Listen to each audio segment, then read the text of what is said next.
As Torrent brought me to the swampy terrain of cursed Liurnia, fortune turned out to be on my side, and hidden knowledge of an ancient blood oath was revealed to me.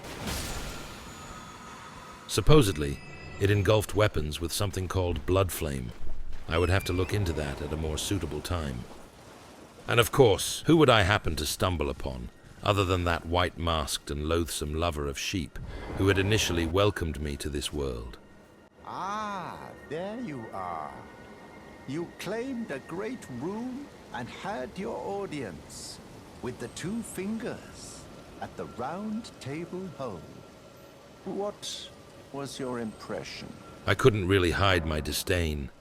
The cult of the two fingers was ghastly, and I chose to be honest. Aha, your intuition serves you well. My doubts had been piling up, you see. The words of the two fingers cannot be trusted. Oh, I have a gift for you, something fit only for the wise. For some reason, he gave me 5 particularly gross and curled fingers. How had these blackened body parts, clearly chopped off with a crude instrument, come into his possession? My first impression had been accurate. He was indeed revolting. Maybe even more so than Rani's slick and soon-to-be deceased sorcerer. After a thoroughly depressing journey through the wetlands, I could finally see Stormveil Castle again. And as I passed the camp with those perpetually hungry soldiers, I decided on a whim to visit the place where I had met kind-hearted Thops. Entering the ruinous church and grabbing treasure from a scarab desperately trying to protect its belongings, I realized Thops had somehow left a gift behind. As if ordained by watchful and mourning gods, it even began to rain at that exact moment. Returning without any sort of joy to the foul temple of severed limbs, I entered its dusty corridors. Apparently, the spiteful servant would be stomping the remains of his former master forever. Hardly a fulfilling life in the wake of sudden freedom. Not feeling particularly like troll-killing, I tried to backtrack to whence I had come weeks ago, but happened to find a hidden area. Maybe it would lead me out.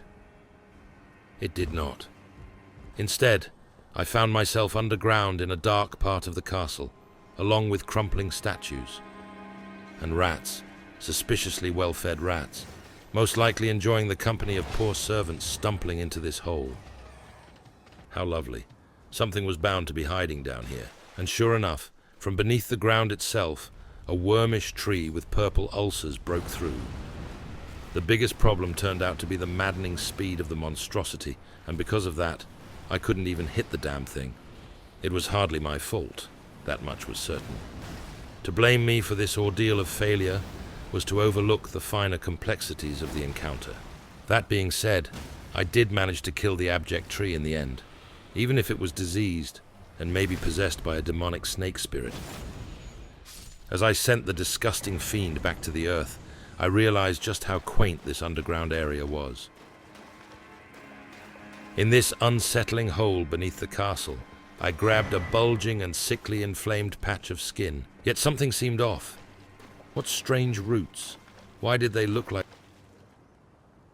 Terrified, I just stood there without moving a muscle.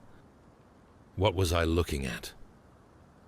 Finally, trembling with fear, I approached the seemingly petrified abomination with its empty snake eyes. I didn't want to, but I couldn't resist its pull. It somehow felt of immeasurable importance. Much to my dismay, I ended up spending far more time in this amputated stronghold than anticipated. Even so, while trying to find my way back to Limgrave, I came upon an utterly obnoxious stone hammer. Who of sound mind would willingly wander with a weapon this vulgar? Surely, there wasn't a hammer of equal size in the entire land. Something interesting also happened during that unexpected stay.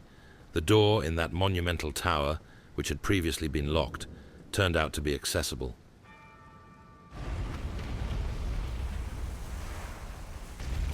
Though lamenting not yet being able to escape this fortress, I stepped onto a glorious lift, and for some reason, felt excitement simmering within.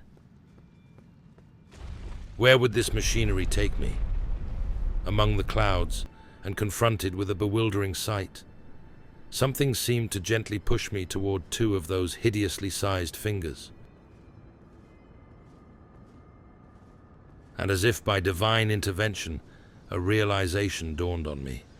That enigmatic rune left to me by wretched Godric so long ago was meant for this place. Why was everyone so obsessed with these nauseating and hairy creatures? The Erdtree hadn't even come any closer during my travels. It always just towered on the horizon like a secretive and enormous monument. But at this particular moment, it seemed to fill the very world itself with a soothing presence, impregnating the lands with its golden rays. Back at the site of grace and contemplating Godric's curious rune, I discovered that those flashy trinkets I had thought to be worthless, in truth, served an unseen function. They were conveyors of radical powers from beyond, and crushing one of them, unimaginable strength flowed through me. In a matter of hours, I discovered the way out, and at long last entered Limgrave, yet acquiring powerful knowledge on my way south. I felt a strong urge to see a rarity in these lands. Approaching the ruin with something resembling high spirits, I found a most exotic bell lying on the ground. It was heavy, and would produce a clear sound when rung. Who would leave such a possession? There he was, that kind merchant who had greeted me in the earliest days of my journey. Resting my weary bones at his campfire was nothing short of pure bliss. I took a moment to examine the bell, which admittedly was a fine piece of craftsmanship. It was obvious that it had to be used at some point. Maybe it would even scare off unwelcome intruders with the beautiful sound of music. But there was another matter to attend to as well. And was this perhaps not an ideal time to experiment with the blood incantation I had discovered? The oath had a striking effect, and my hook claws were engulfed in ever so delicious flames. I began to pierce that knight with the claws, and penetrated both flesh and armor with a disgusting ease. Enduring the very attack which had caused my demise the last time, I bled the warrior. Putting good use to the teachings of the War Master, I withstood even the most powerful attack mustered by the bully. A question for which I already knew the answer came to mind. Was he compensating for something? Either way, the knight who had terrorized me was no more. Having dealt with that weakling masquerading as someone of importance, I found a longsword of impeccable quality among the belongings of a lowly henchman. Proceeding south from here, an invisible trickster sought to abuse my gullible nature with false cries of desperation. Oi! You there! Could you help us out, Cully? I most certainly could not. Instead, stumbling upon another treasure meant for later use, I relied solely on Torrent's instincts to lead me to my destination.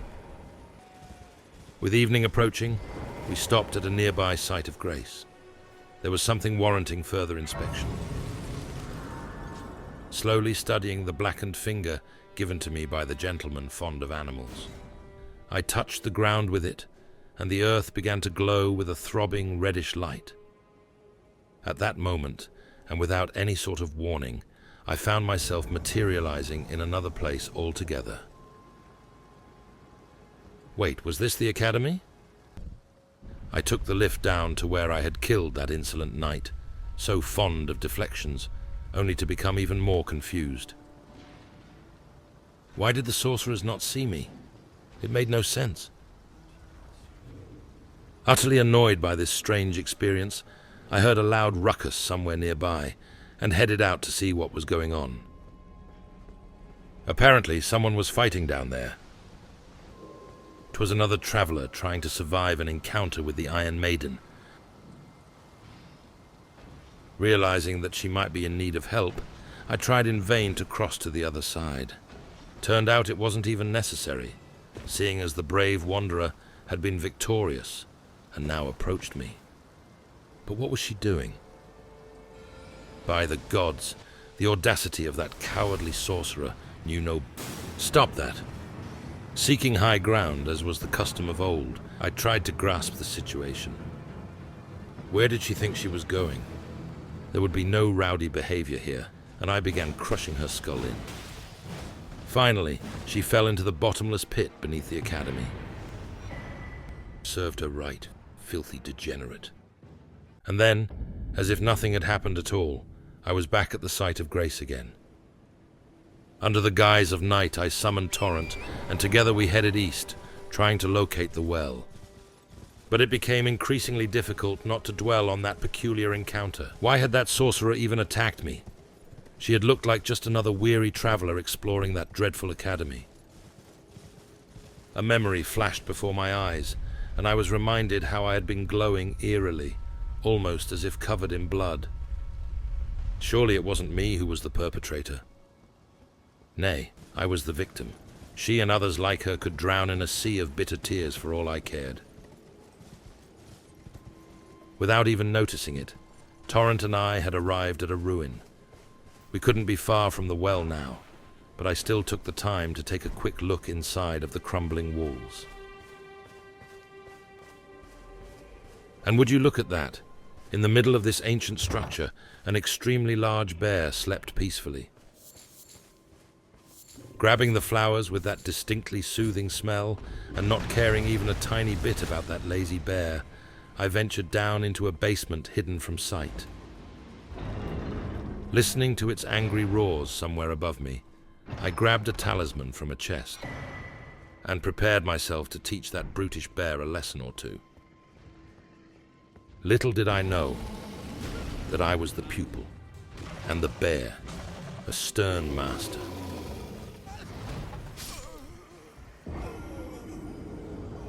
Thus thoroughly schooled in an unexpected way, I decided not to seek revenge.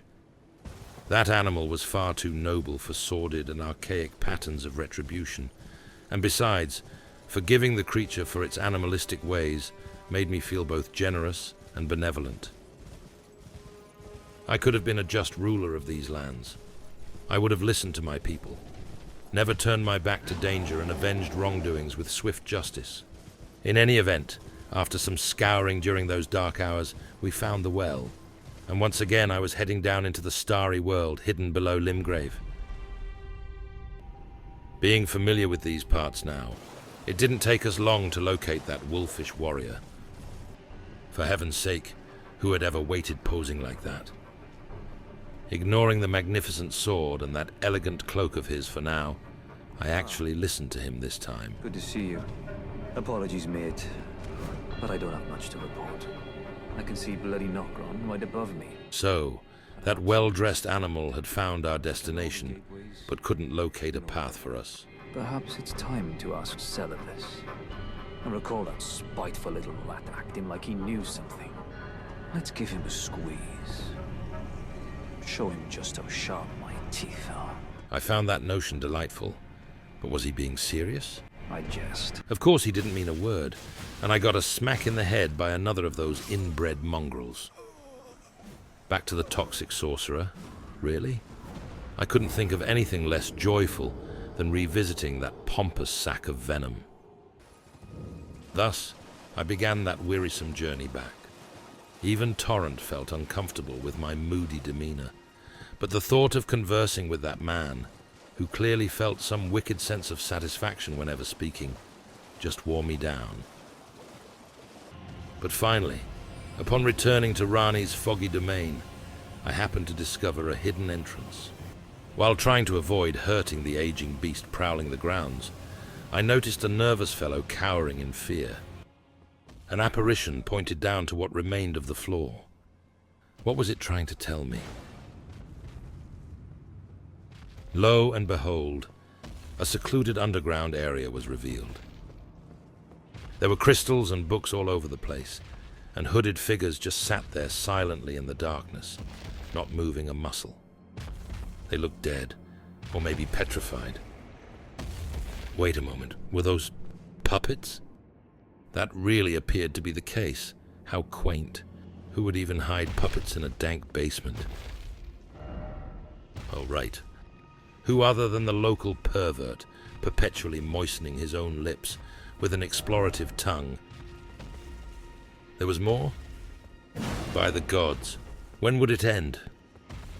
What was he doing down here? I had to think of other matters. This entire dungeon reeked of debauchery, and it made me sick. Sadly, I had to find the very sorcerer who enjoyed the company of lifelike puppets in his basement. There it was. He had apparently been truthful when mentioning how close he lived. Wait, did he mirror his image into Rani's tower, so as not to walk for a minute? He was not only nauseating, it was far worse. He was indecently lazy. Well, well, you took me at my word. Did you not realize I was merely being polite? Oh, you provincials never cease to amaze. I merely smiled, and kept thinking of him dying in a number of exotic and even humiliating ways. 'Twas joyful. I'd like you to find a woman called Nefeli to administer a potion. Even you can do that much, can't you? Was he talking about Gideon's daughter? He was up to no good. That much was obvious. Good, good. Now I shall hand over the potion in question. What was his agenda? I would never give the well-trained and brave warrior maiden that mysterious potion. However, I still needed to gain information about Nokron. Well, well, you're asking me about that, are you? The task was left to you and the mongrel, was it not? Not only are you incompetent, but shameless to boot. Well, there's no helping it. Now's as good a time as any. I'll let you in on it.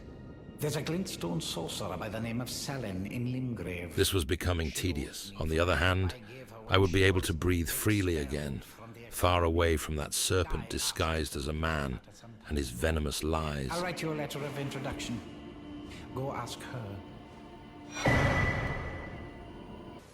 I won't bore you with the details, but the search for this enigmatic sorceress by the name of Sellen took me more time than I care to admit.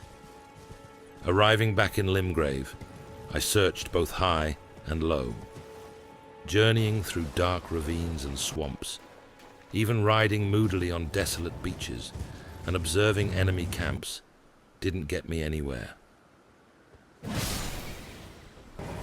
Until one fortunate day, when I discovered a ruin guarded by sickly and unfriendly flowers. Out of sight and below ground level, there was a moist basement in which a brutish fellow resided. What an off-putting smell. Why were these monstrosities never capable of regular baths? Or did they like being this repulsive? Dealing with this bird-brained organism barely able to stand on its own, I finally came to meet that famed woman of the Academy. I am Sellen, a sorcerer, quite plainly. It quickly became obvious that I had to feign interest in sorcery if I was to convince her to give me any sort of information. Just like her brethren in the Academy, she wore an exotic helmet. Along with her posture and a lively, maybe even playful voice, it gave her a rather appealing demeanor. I was exiled from the Academy of Rea Lucaria as a reviled, apostate witch. Do you still wish to learn from me? Assuring her of my dedication, she finally gave in and began to consider me her apprentice. What nonsense. But as soon as I did just that, she couldn't help herself and began to vividly and passionately tell me about her fierce demands as a teacher. That did sound a bit intriguing after all. Shaking off the beguiling thought, I handed her the introduction. Well, well.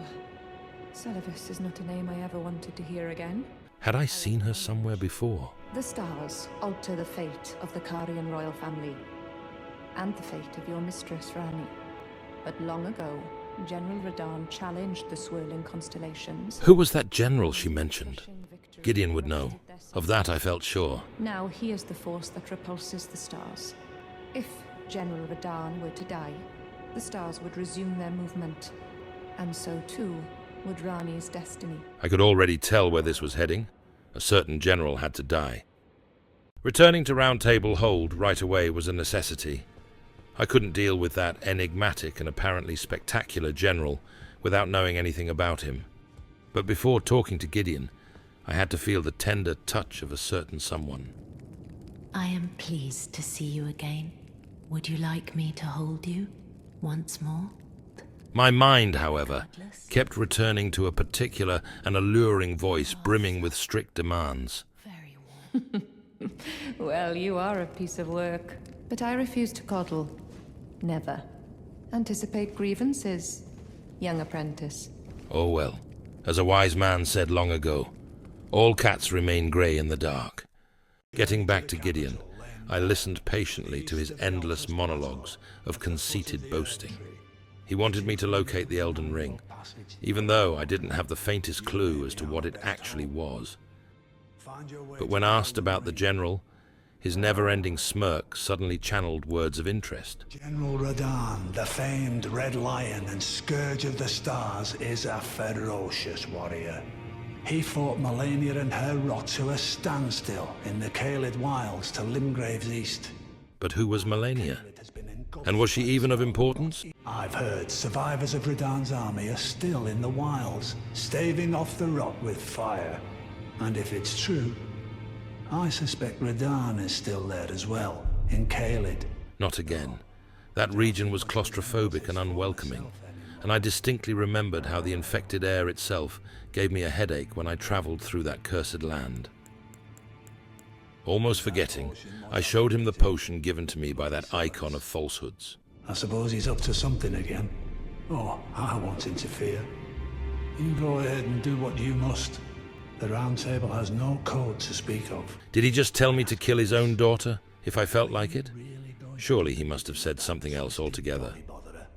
Or would you rather hand that potion to me and see if we can't get one over on the bastard?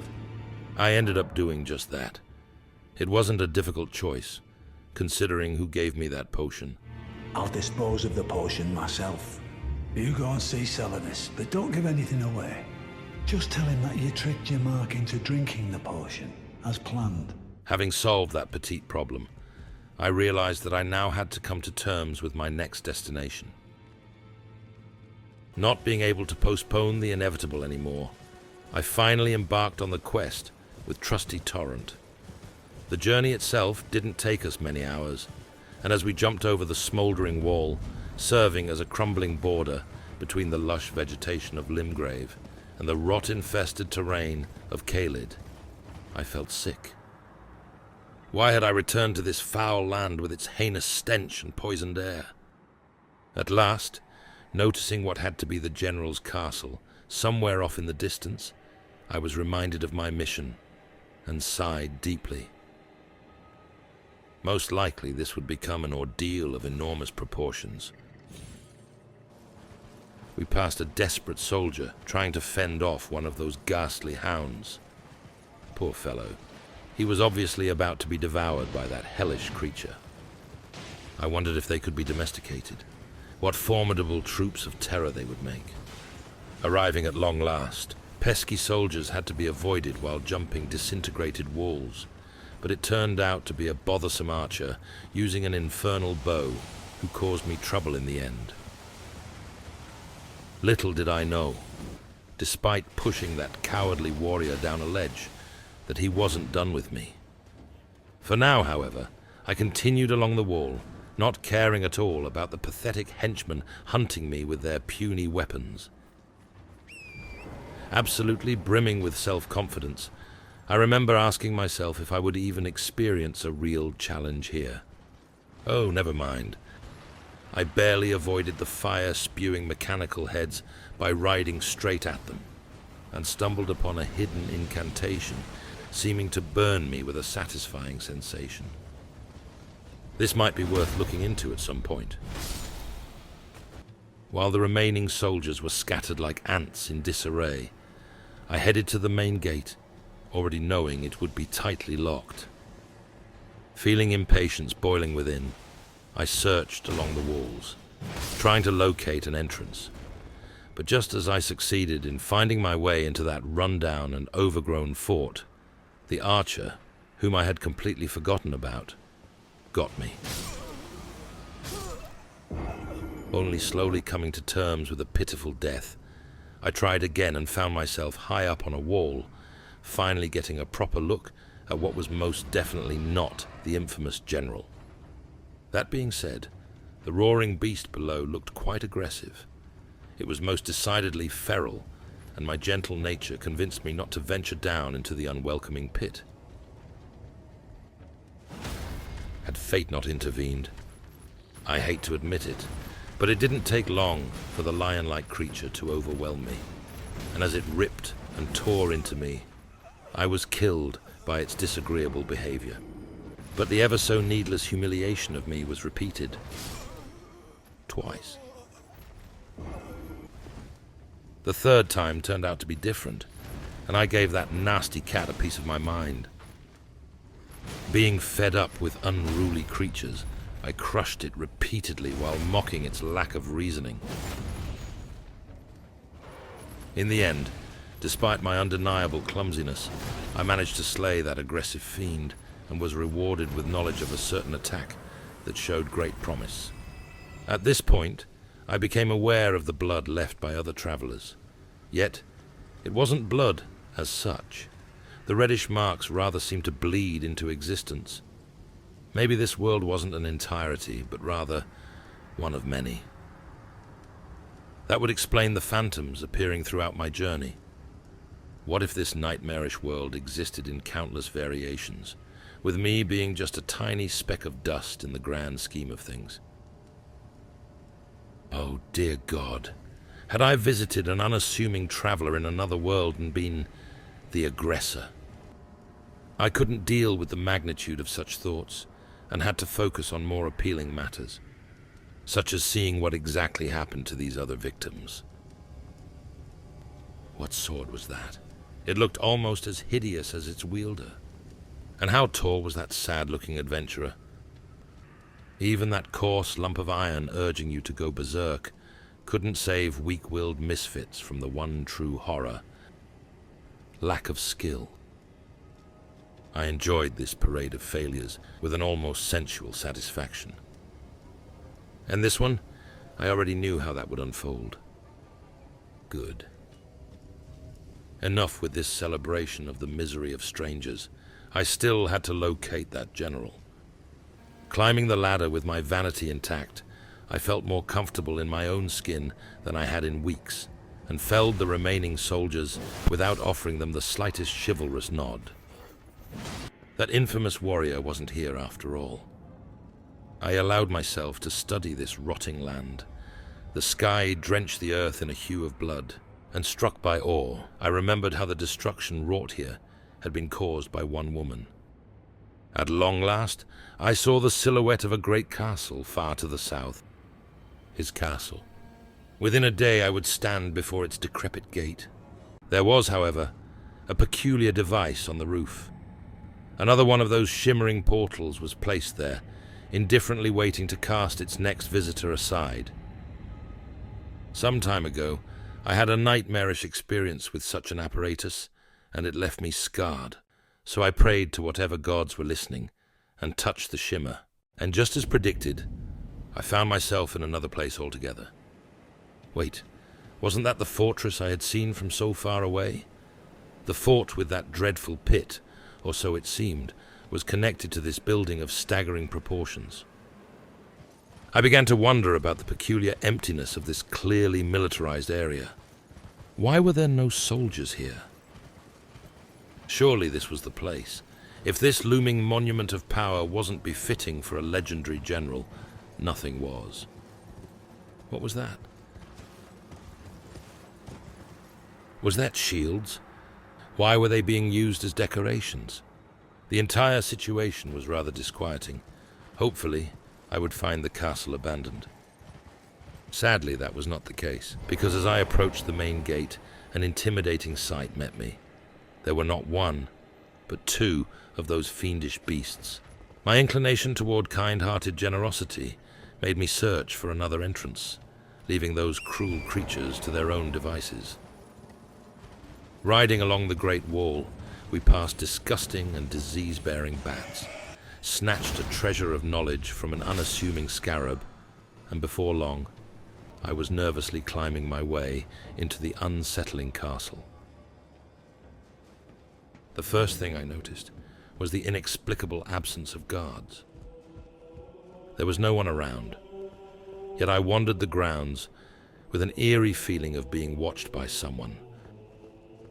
It wasn't even as if the fortress was entirely empty, as signs of life could be seen all around me. But there was a certain humming in the air, or rather, a distinct murmur of voices coming from somewhere nearby. Something was about to happen, and the murmur, which now struck me as singing, almost seemed to imply a revelation of some sort. Had all the inhabitants gone off to a sacred ritual deep within the structure? For some reason, these strange thoughts rekindled an old memory.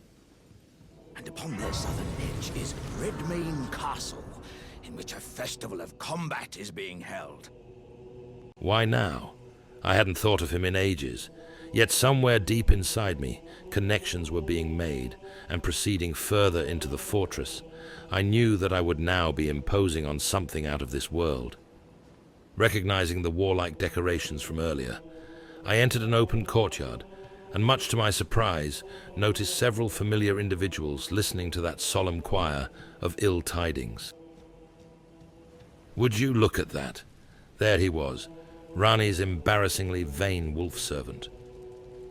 And dear Alexander, by far preferring that large living jar over the self-admiring warrior dressed as a man, I ran to my long-lost friend, only to be interrupted by a fellow I hadn't noticed until then.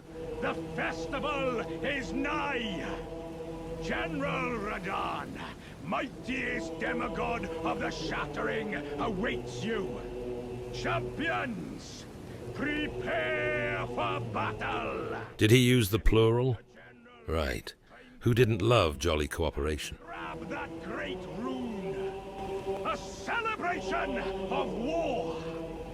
The Radahn Festival! Suddenly realizing that I had willingly walked straight into this lion's den, I now stood paralyzed until sobering rain awoke me from a sorry state of apathy. Finally, I was able to talk again. Ah, you came. How delightful. Indeed, I thought I might find you here. By the by, do you know for whom this festival is being held? Well, oh yes, I had a vague idea. Other than General Radahn himself. To think, I could face a great champion of the Shattering, a demigod in the flesh. Oh, in truth, I quiver at the thought. Such is his frightful repute. What was he trying to prove? The fear simply assures me the ordeal is worth undertaking. Be sure to get a good vantage, my friend. I, Iron Fist Alexander, do hereby vow to unflinchingly brave this ordeal. It felt so good to see him again. Besides phantoms from other worlds, preoccupied with their own private festivals of violence, there were unknown individuals here as well. Among them, I found an inscrutable maiden, who for some reason refused to speak, and eventually there was no other choice than to awkwardly acknowledge the presence of a certain wolfish creature, clearly not suffering from low self-esteem. Thought I might find you here. I must admit, I was a little worried. We missed our meeting. What meeting? What was he talking about? I couldn't recall us agreeing to such a thing. That Star-Scourge Radahn holds Rani's fate in stasis. But once he's out of the way, it will spring back into motion. So now, we stand against the demigod once known as the strongest of them all. The way ahead is pleasingly simple. We fight, sword and fang. I really didn't like that fellow after all. His attitude was unbecoming of a servant and, frankly, more resembled that of an entitled nobleman with a swelling ego. With nothing left allowing me to postpone the inevitable, I proceeded up the stairs. Approaching the jester posing as an official, I was asked whether I was ready for this ordeal, and upon confirming, that lively and elderly creature began to paint vivid pictures in my mind. Before we begin, Allow me to paint you the full picture. And I saw a horrific wasteland. Poor thing. Why was it suffering like that? Was that enormous figure riding the scrawny steed? What abusive behavior. General Radahn is cursed ever to wander. Oh my. So that nightmare of a warrior was none other than the general. Scarlet rot. His wits are long gone. By the gods. What was he about to do to that long-dead soldier? Oh no. Now he gathers the corpses of former friends and foes alike, gorging on them like a dog. I didn't really feel like doing this anymore.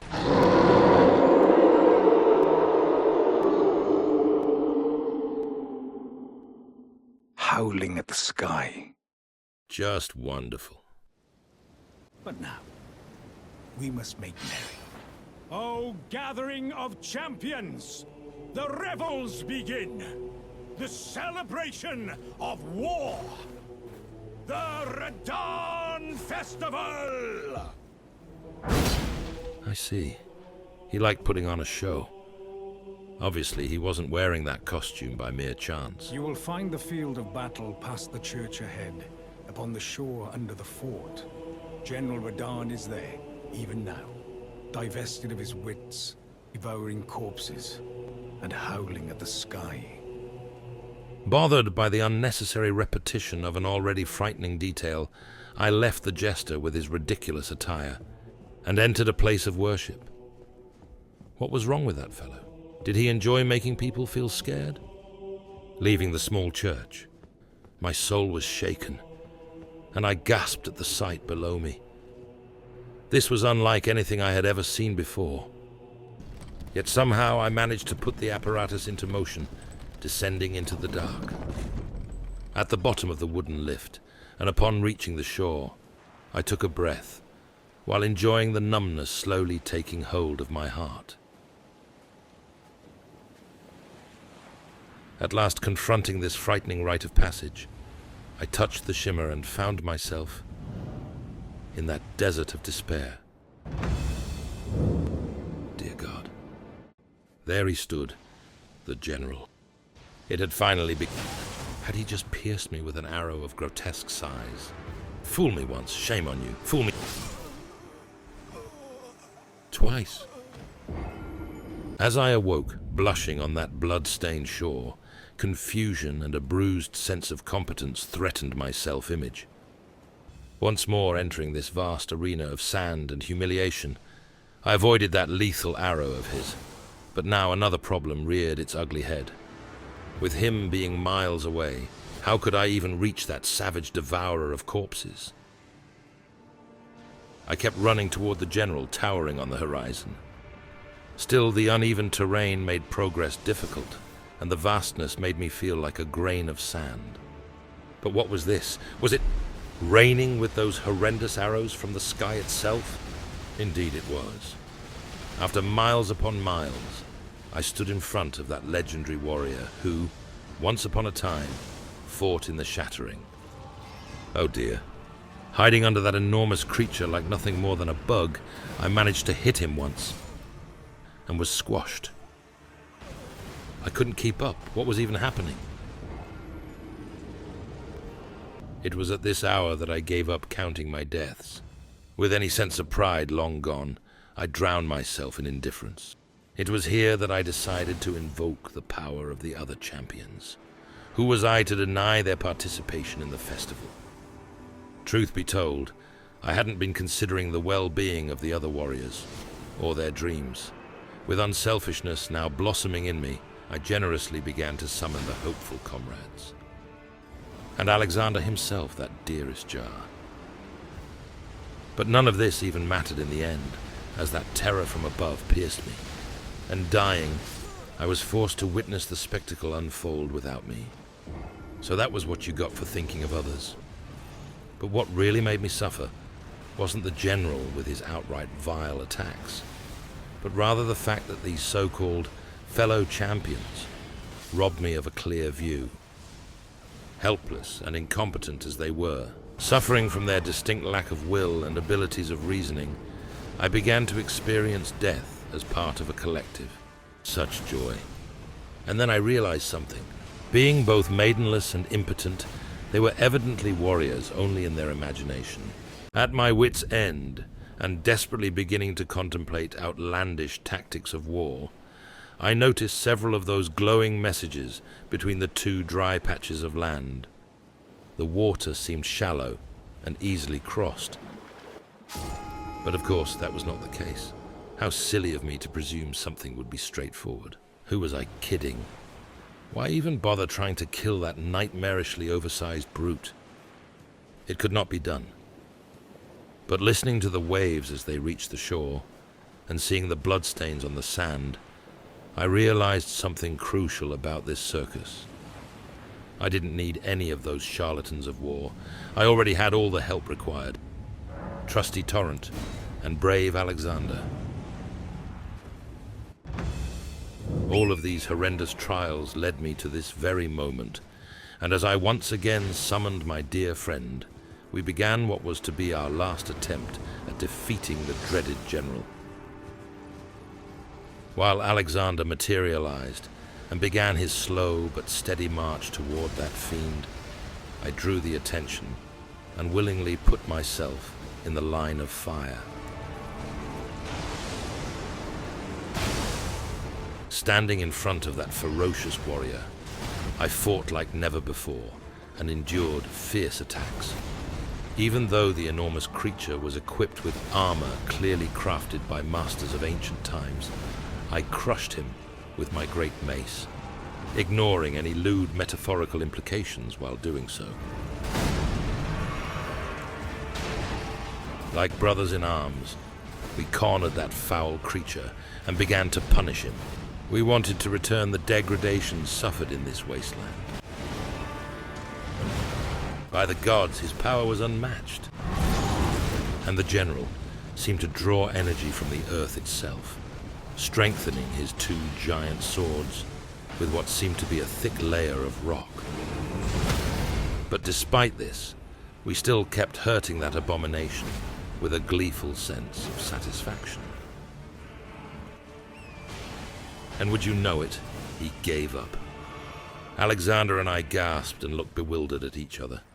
Had we just won? But at that instant, a huge and fiery meteor came down on us from the sky. No, please say it wasn't so. That god-awful beast, devoid of any humanity or decency, had taken the life of my only friend. I lost myself in the haze of anger and sorrow, not noticing the scars I received, or caring one bit. Alexander was gone, and jumping onto Torrent, I desperately tried to rekindle, if nothing else, just an ember of faith in this fruitful endeavor. Screaming within that I would avenge my dear friend, I made the decision to call upon the other champions, promising that Alexander's sacrifice wouldn't be in vain. I summoned the other warriors to join this battle for the ages, regardless of them lacking what Alexander had in abundance. That cursed general had to be sent into the oblivion beyond. By the gods, his attempts at retribution were outright bothersome, and he kept pushing, without a doubt somehow sensing his impending demise. It was happening. We could all feel it. The air hummed as we sought to perform a ritualistic killing. While recalling those fallen, none other than the friend I had thought gone returned to our midst and joined the pinnacle he himself had made possible. Even though I had arrogantly deplored the others as feeble-minded warriors lacking abilities and equipped only with alarmingly mundane wits, I ended up accepting them as equals in this singular battle. We were all but specks of dust, yearning for one glimpse of the divine. And we happy few, we band of brothers bore witness to the death of the general.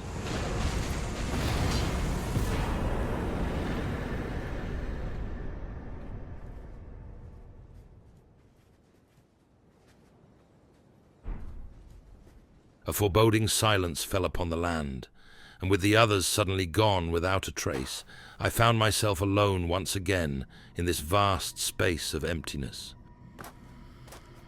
Yet, shooting stars began to appear on the celestial canvas above me, and before long, a bright and glowing stream of flickering lights dominated the desert. By the gods! A huge and shining object pierced the night sky heading west, only to fall to the ground somewhere far from here, blinding me and making the world itself tremble. Slowly regaining my sight in the wake of the blinding crash, I ignored the perfume-drenched wolf servant and instead focused on kind-hearted Alexander. I joyously shouted his name and approached him with gratitude. Our friendship had been of the utmost importance in the battle against the general who held back the stars. But what was he doing? Ah, hello there. It was a battle marvelously fought. You are well and truly a champion, friend. I, on the other hand, am nothing but a crock. But that wasn't true at all. He had been pivotal. How could he not see it? Spilling out. After that, I hid like a coward. But don't you think I've given up just yet. As luck would have it, there's a veritable mountain of warriors' bodies right here. If I can just squeeze this bunch down inside me, I'll be a mighty excuse me? warrior again in What did he just say? And you know, the bodies found here are exceedingly fine. Who could expect any less from the very warriors who fought in the Shattering? The greatest of all wars. This couldn't be happening. Was he searching the battlefield for corpses to somehow devour in that great jar of his? Surely not. My hearing must have been damaged. Either that, or my companion had become delusional by the encounter. Not wanting to acknowledge a more sinister possibility, I turned to the rival servant with whom I had taken offense. Regardless of my ambivalence, I still had to confer with him and broke the uneasy silence between us. The glory of the clash is shared by Radahn and you. But not by you, though. Did you see that afterwards? A falling star right before our eyes. I can't fathom how Radahn was holding back something of that scale. He was a living legend if ever I saw one. And the path has now been cleared. To Nokra, where Ranni's fate would be decided. Let's meet where the falling star bit the earth. How could he even know if the path to that fabled city had been cleared or not? He was so full of it. Why didn't my mistress see that? Upon resting for a while, I awoke to a changed desert. The Erd tree was no closer. Still, its enigmatic radiance felt vibrant and rejuvenating. Was that a cauldron on that faraway mountaintop? Of course not. The battle had obviously taken a toll on my mind. The others were gone now. Apparently they had left while I was asleep. Not able to deal with the crushing loneliness in this desert silence, I touched the nearby shimmering light and disappeared. Where had I gone to now? I didn't recognize this particular area with barricades set ablaze. As it turned out, I was just outside the general's castle. And there was that ghastly desert of despair in which I had fought with my dear friend. Would I even see him again? Or would he meet a sorry fate traveling a distant land? Ready to leave this entire region of rot behind me, I summoned Torrent and began the journey back to Limgrave. Minutes later, we seized another treasure of knowledge from a poor scarab trying to escape, and continued northward in that unsettling night, riding past what must have been the general's troops. Left behind without leadership in this hellhole, they were fighting for their lives with the monstrosities of the Caelid wilderness. It was at this late hour that a ghastly howl suddenly pierced the night. Not today, my teethy friend. Unwilling to participate in this drama of perpetual suffering, I decided to leave that fiendish dog to do as it pleased.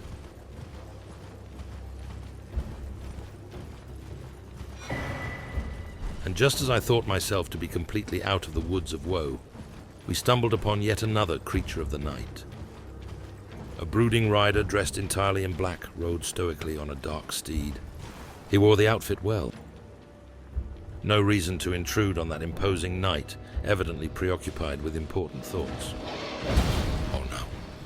The beast had found me again, and from the sound of it, brought friends along for a late supper. The entire thing made me yearn for a small detour. It had absolutely nothing to do with growling beasts trying to hunt me down and devour me.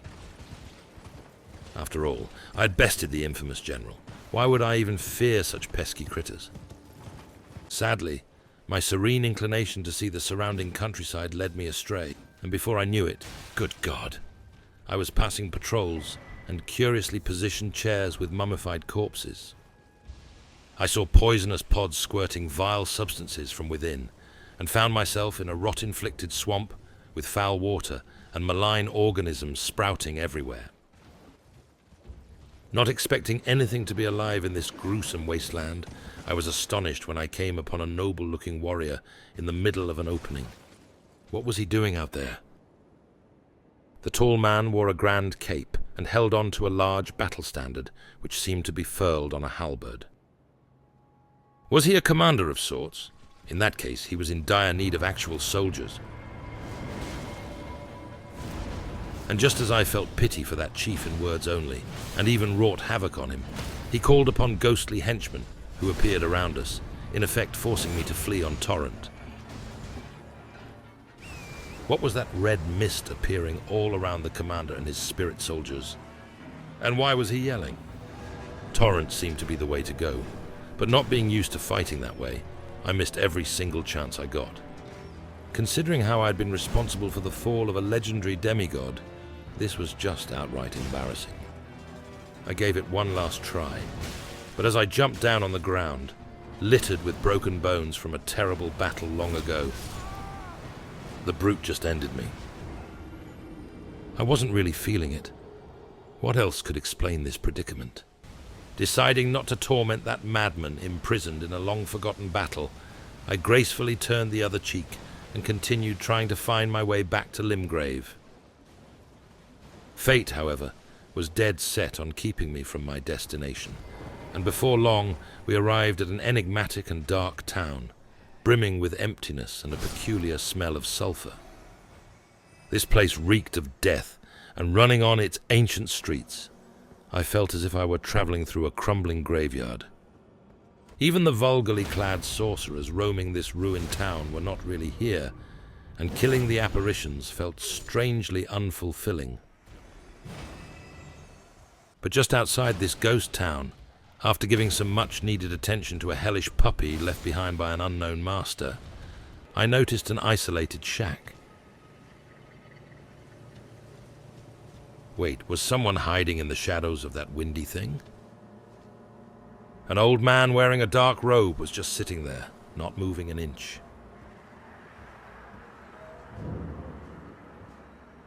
Was he mute? Oh, a pleasure to see you. Startling me like an unseasoned adventurer. I am Gary. I almost screamed when the old man addressed me. Anyway, I'd hoped to ask a favor when one of your ilk came along.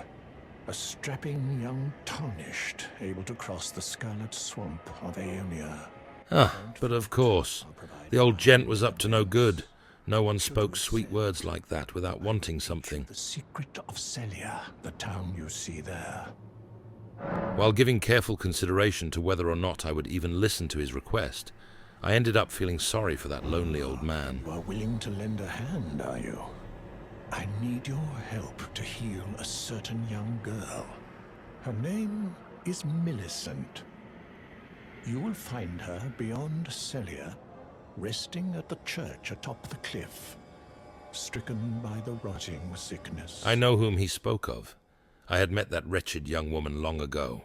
But in order to rescue her, a needle had to be found in the swamp I had gone through earlier. It went without saying that I had to revisit the commander. There was nothing else there. It had to be in his possession. Still, it felt almost like a decoy. There was something wrong here. Beneath all the layers of intrigue, a terrifying truth was being kept from me. It was in here, somewhere, lingering in the darkness of my mind and ready to tear me to pieces. Going back into the swamp where I had found the commander, I took one good look at him and decided to think this through. For some reason I felt playful, and at a nearby site of grace, I began to consider my options. Realizing that the general had left a certain item in my possession, it only seemed logical to plan a trip back to the Round Table Hold. The old and disgusting granny with no teeth and hollow eye sockets might know a thing or two about it. What the? Was that an enormous skull? What bizarrely gigantic creatures had lived here? It almost seemed as if this world had belonged to giants who walked the earth. Disturbed by this uncomfortable piece of knowledge, I traveled through space and time and found myself back in the stronghold. Here, I came upon the repulsive, hairy fingers, wavering ever so slightly as I reached the chamber. By the gods, I'd forgotten how hideous they were. Ignoring them, I turned to an equally obscene creature. Thankfully, the trip turned out to be worth the nausea, as the toothless lover of fleshy organisms of unknown origins revealed an imposing weapon. The great bow that had pierced me when I had originally entered the general's desert. That finely ornamented weapon looked glorious indeed. And would you know it? It was mine now. Oh my, this was going to be filthy. How could a weapon this magnificent feel both right and delightfully wrong at the same time? I carefully positioned myself in a devious way. However, the very second I took my first shot, I began to feel bad about the entire thing. I somehow felt judged by eyes from afar. Was I becoming paranoid? But even if fellow warriors had been witnessing such an approach to battle, and they weren't, no one in their right mind would ever be so arrogant as to condemn other warriors for doing whatever needed to be done. The notion was so nitwitted that I began to laugh. Finally, we began to exchange hurtful words and unpleasant bickering. Huh? Why couldn't I dodge anymore? Had I let myself go? Surely not. I hadn't become docile. I had merely overburdened myself with unnecessary gear. It didn't matter, though, because I still crushed his sturdy cage of withering organs. Would I ever feel the urge to wield another weapon? Right now, I doubted it, seeing as punishing evildoers with this glorious lump of hardened metal felt almost like making the beast with two backs. At least as close as possible in this world, strangely devoid of basic instincts as it was. What was the old man doing now? He tried to call for help, like a sobbing wench in need of a pair of strong arms. This was not too bad, especially considering that he, for some reason, wasn't able to summon his bothersome minions out here. Oh, they came after all. Alas, they arrived too late to save their crippled master. What followed was just outright curious. Just as predicted, I found that sought-after needle in the commander's possessions. Even so, it turned out that for some reason my fight against that ancient soldier, now resting with his men, was by far the most convenient part of my quest. Now let me have a look at the needle. Because after returning to the sage, he also needed time to study the treasure carefully. Can you give me some time with this? As well made as it is, it won't be much use snapped in half, will it?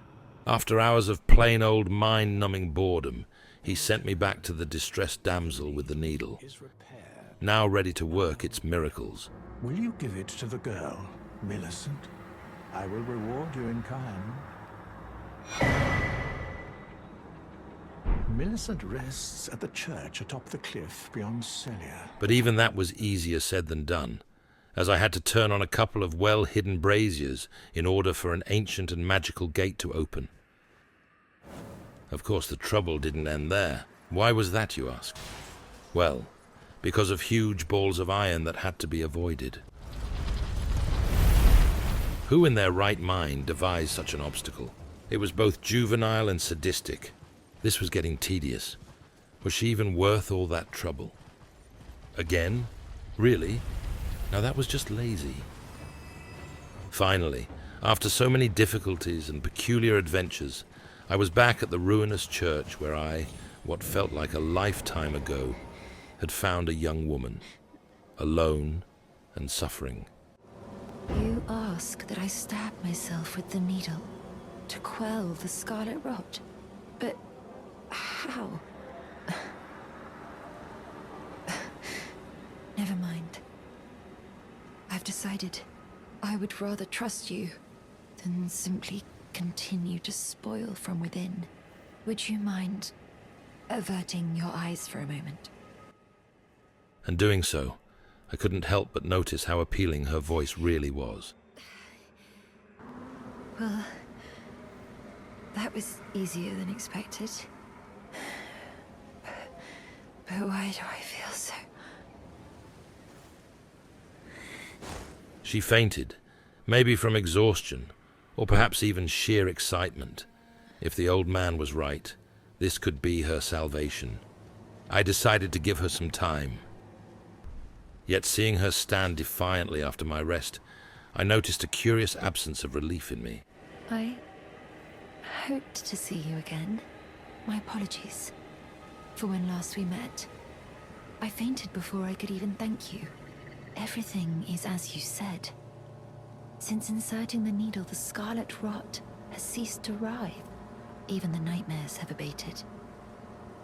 And now, though I can scarcely believe it myself, I can move as I please. Not that I could ever truly repay you, but I would like you to have this. Giving me a valuable token as thanks. She was beginning to remember things from her past life. I'm considering leaving. On a journey. With the needle buried in my flesh, I've started to recall, but dimly, my destiny. It's all thanks to you. My name is Millicent. I pray fate permits us. And I bid her goodbye, expecting to feel something. Anything. Still, even as I had rescued that young woman from endless suffering and should have felt, well, joyful, I didn't experience any sort of happiness, not even relief. Because something remained off about this world. While preparing to resume my journey back to Limgrave, I once again felt on the verge of a terrible realization. Walking the empty streets of this once magnificent town of esoteric knowledge, one last time, I contemplated the loneliness, and it struck me. Even though these ruins were dead, haunted only by darkness and faint whispers, they weren't so different from the rest of the world. Even Limgrave, with its lush green hills, was slowly withering. Everything in that grassy land would disintegrate in time, just like this ancient center of learning, a center that could no longer hold. If, as my countless deaths had shown, there was no true dying in this gruesome world, then there was no dreading mortality. In other words, my suspicion back in Castle Morn had been accurate. This world was indeed hell, and we were being punished for all eternity, forced to rise at dawn and suffer demons terrorizing us. We were prisoners of our flesh, of this world, and we suffered again and again. Yet seeing as this inferno of torment also contained flickers of precious warmth, the pleasure is mine. A fragile sense of hope could maybe, just maybe, survive. As long as kind-hearted Alexander lived in this world of perpetual darkness, a faint glimmer would remain to guide the rest of us. While the next couple of days didn't exactly lead me astray, I wasn't overly concerned with the passing of time, seeing as, well, it didn't pass at all. In effect, my journey back to Limgrave halted to an almost leisurely trot, and I took the time to observe the vast destruction once wrought upon this land. Before I knew it, I was back at the immense dragon sleeping uneasily, but this time I didn't sneak along the walls and decided to take a closer look at the menacing fort I had avoided entirely the last time around, beginning to feel a deep confidence in my ability to punish whoever crossed my path. I entered the dark building looking forward to shedding light on what fiends were hiding in here. Except it was bats, filthy, nasty, and disgusting bats, most likely bearing diseases of the flesh. Gladly leaving my honor outside, I just ran past them. At the top of a ladder, I found a chest containing the right half of a remarkable medallion. Curiously, it seemed to depict one of those grand guardians of stone found at the lift of Dectus, which I had come upon in the northern part of Leonia. Maybe this was what the foul granny, who I accidentally struck some time ago, had called the half-crescents. I realized that this building was a tomb.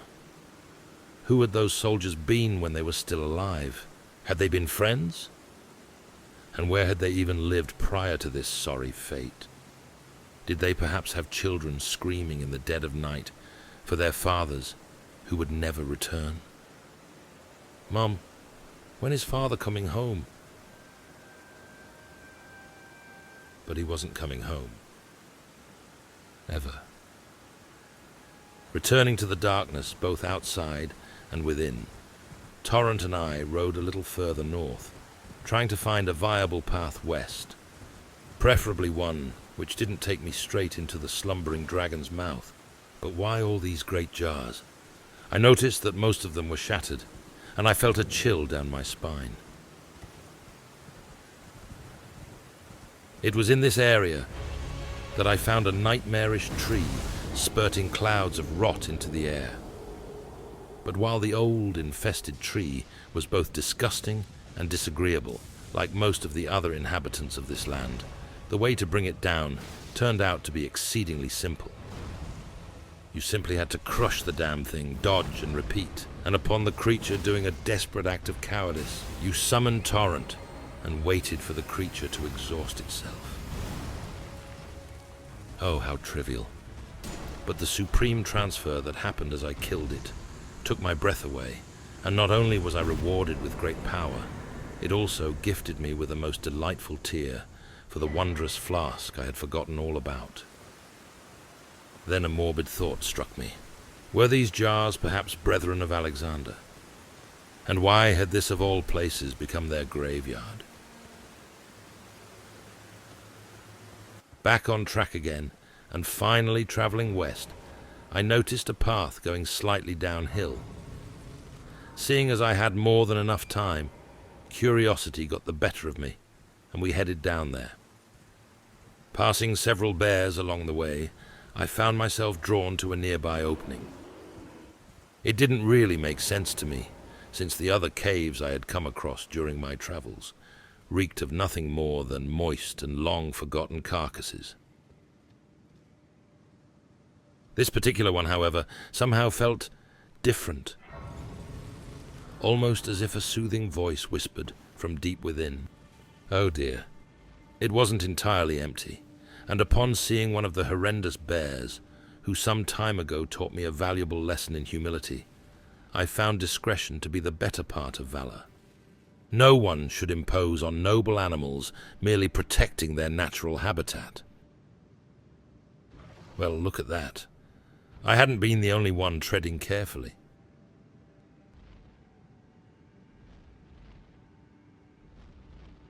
Why didn't it move? Was it protecting something? I couldn't stand it anymore, and just went in, desperate to find out exactly what was at the end of it all. However, I wasn't prepared for the sight that greeted me, because deep inside this hidden cave, I came upon a large and quiet chamber. It was lit by warm sunlight, generously flowing from narrow cracks high up in the cave ceiling, and revealed a small oasis of unexpected and lush greenery. Rabbits and a deer just stood there, looking silently at a glowing artifact in this nature's hall of hope.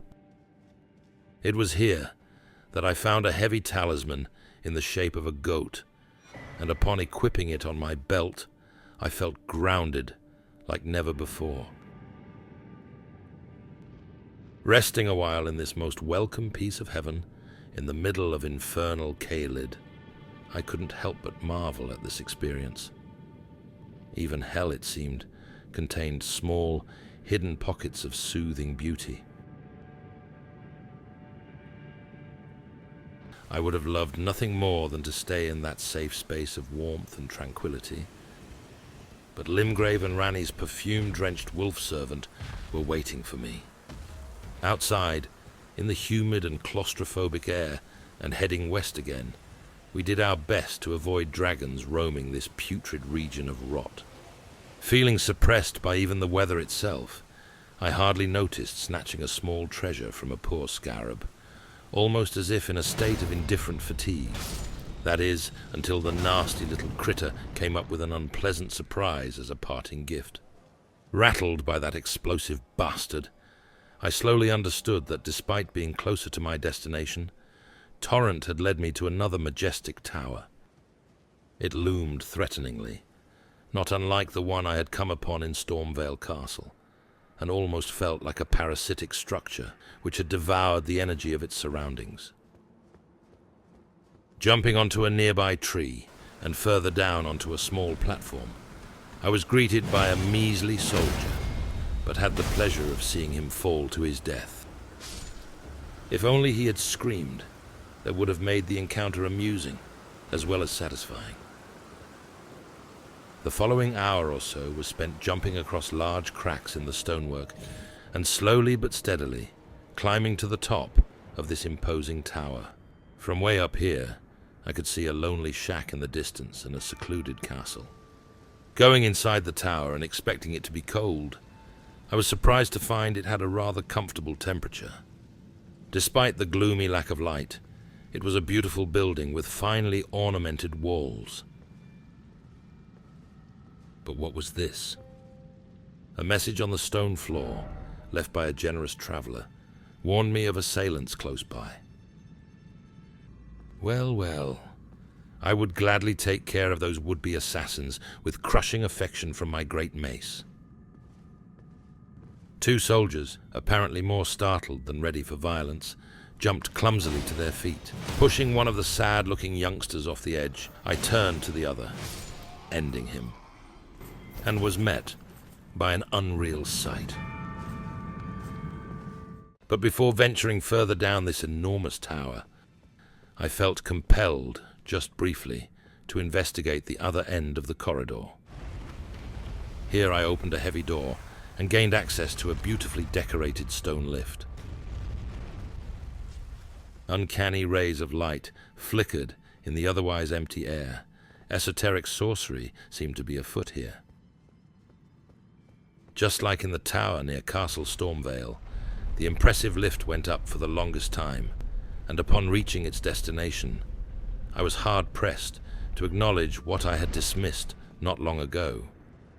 It was indeed a cauldron of staggering proportions on the top of those great mountains. I couldn't dispute that anymore. But what was this? That faraway hellhole below me seemed terribly familiar, and then I realized I had been there, how insignificant it looked. Once again puzzled by this outlandish world, I shook my head and continued up the stairs. But of course, more of those stiffened and hairy fingers so passionately loved by the loathsome grannies. Contemplating just how lewd their late-night meetings most likely were, I found a use for that great rune left to me by the general.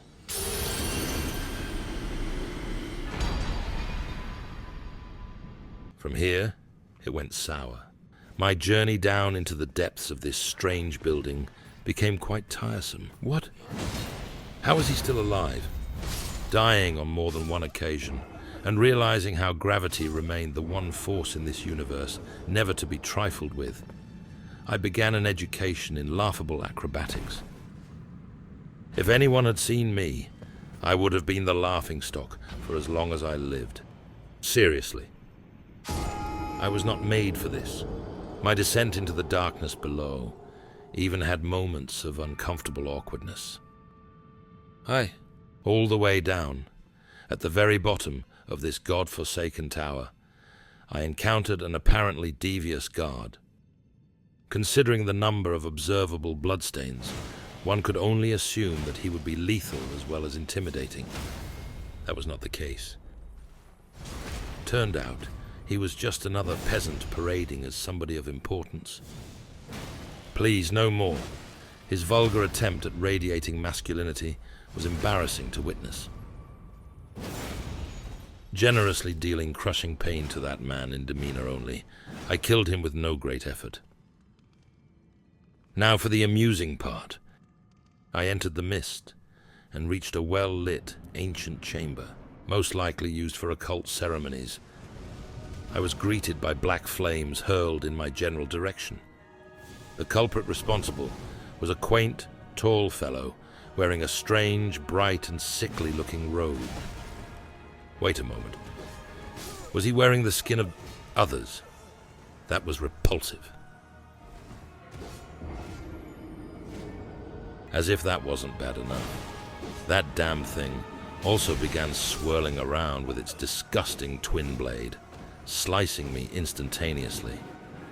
Yes, I see you boasting, and it's sickening. Hoping to achieve some sort of success, I tried out another of those precious and rarely used weapons in my possession. To no avail, of course. I even took out the great shield which had protected me from so much harm during my travels. Suffice to say, it did not work out as intended.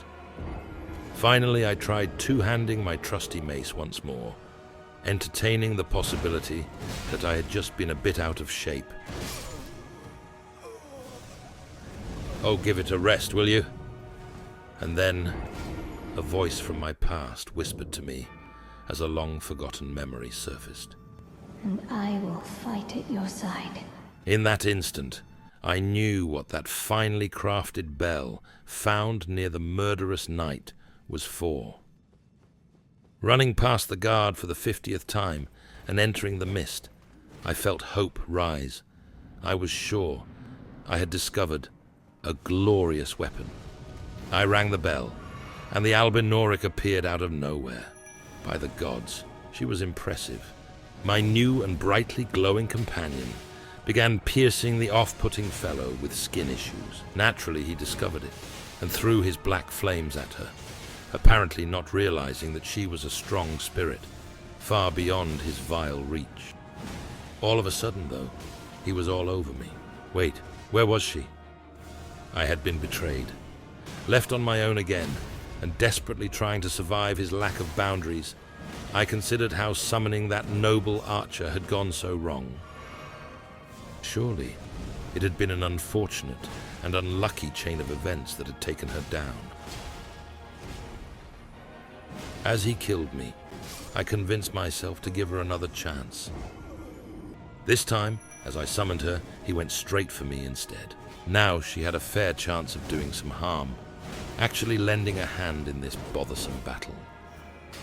I shouted for help, but she just sat there, firing arrows at him that seemed no more harmful than mean-spirited words. This really was as anticlimactic as it could get.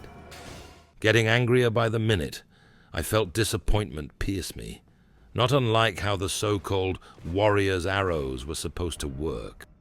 In my misery, I remembered another spirit gifted to me long ago and thought, why not? Lo and behold, a big old jellyfish appeared.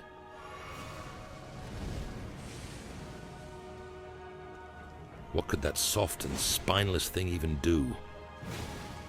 Trying to fight alongside that squishy creature, the answer became evident. Next to nothing. At my wit's end, and deciding to try my luck with the last spirit I owned, I called forth a pack of angry wolves. They should do the trick, shouldn't they? They did not. I realized how pathetic those summoned creatures were. They had proven themselves worthy as nothing more than toys. I resorted to the animalistic way of shredding, equipped the deliciously filthy claws, and uttered the terrible blood oath. Jumping nimbly past the goon with skills attained through untold failures, I entered the mist for the last time. There he was, that sickly fellow, morbidly wearing the skin of others, and I tore into him with a fury fueled by anger and a need for vengeance. I dodged his attack, once, twice, but was rudely interrupted by that ridiculous move.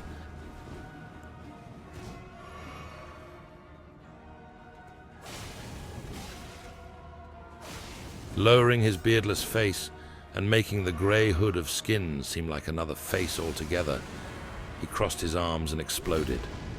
He had no idea how atrocious he looked, not even a clue. Now it was time for the usual tricks, stretching that abhorrent body of his in horrific ways, making a mockery of life itself. Seeing him create waves of black flames, I realized he would never enjoy the company of any maiden with that ghoulish attire. The stench was almost unbearable, yet I kept at it, and felt the futile resistance of his bones as I punctured him. Did I even remember a time before entering this space of sweat, fire, and blood?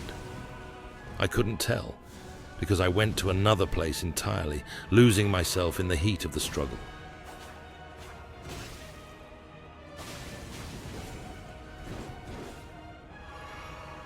Putting the claws to good use, and piercing the dried layers of skin, he was burned, and I laughed while listening to the sound of sizzling flesh. Sadly, though, my own limbs were also burning now. Finally, upon annihilating that abomination, an explosion of energy was released in this remote chamber, deep beneath the tower of Caelid. He had left me something revolting, his robe and hood composed of patches of skin. What was I supposed to do with that? Gleefully, I shouted to the henchman forbidden to enter his master's domain, "Go find another monstrosity to worship, you sick cultist." I could now study the large and ceremonial chamber, where I had spent hours dancing with that tall pervert, and noticed a chest in the far end. Expecting something hideous, seeing how off-putting that fellow had been, I was pleasantly surprised to discover a finely wrought great sword instead. It was a wonder to behold, but trying to wield the beautiful weapon did me no good. Even if dark powers lay dormant within it, something was clearly holding me back, and I didn't have faith in my ability to decipher its secrets. I had bested the profanity-made flesh, rejoiced at the thought of never having to look at that stomach-turning obscenity again, and took my leave.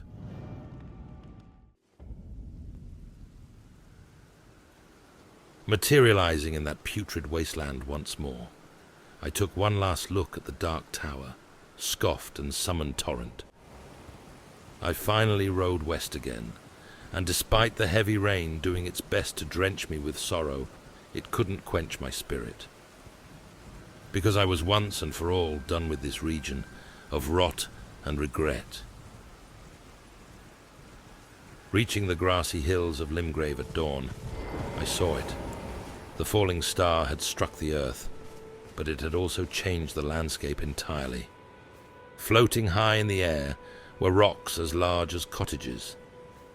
They just hovered there, which in turn meant another thing. The ground beneath them had been shattered. Ranni's perfume-loving servant had been right after all. Damn it.